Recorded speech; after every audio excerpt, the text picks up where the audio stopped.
Hello friends, how are you? I hope all well. Great. Today we are going to decode real estate terminologies.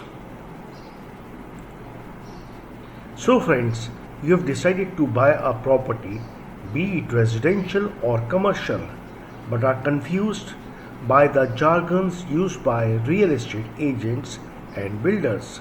Not anymore. Let's decode them. Carpet area. This refers to that part of the house which can be actually used, or the enclosed space within internal and external walls of the house that can be carpeted. Carpet area does not include the space used by walls, but it takes into account the area stretching across private terrace and the balcony as a part of the main or the actual area. Built up area.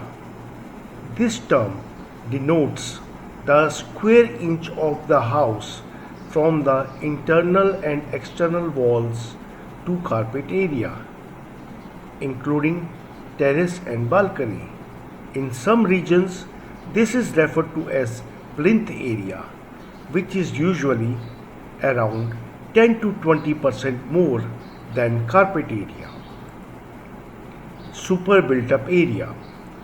This comprises of built up area and common areas of the building like lifts, staircases, corridor and lobby, which are divided proportionately between all the flats within the building. Floor Space Index, also called as FSI, also called as Floor Area Ratio FAR. This refers to the exact proportionate between built up area and available plot area actually allotted by the government for that structure. If the FSI is high, then the built up area can also be large. Per square foot rate.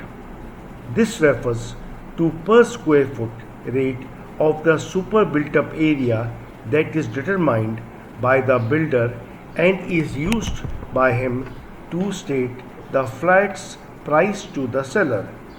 This rate is inclusive of the carpet and super built up area and is also referred to as saleable area. Freehold property. A freehold property is one whose title has been completely transferred to the buyer through a sale deed without any restrictions about his or her right to sell or transfer the said property to any other person. The owner of a freehold property has unconditional ownership of the land and building mentioned in the document. Conveyance. This refers to the actual process of conveying the title,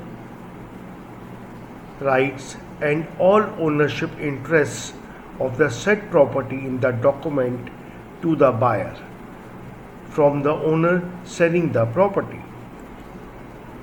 Credit score.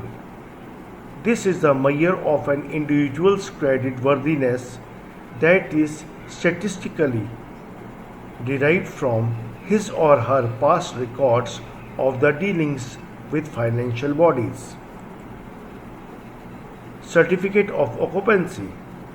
This is an essential document issued by local municipal corporation to the owner of a house after ensuring that the building complies with all permissible construction plan and local laws.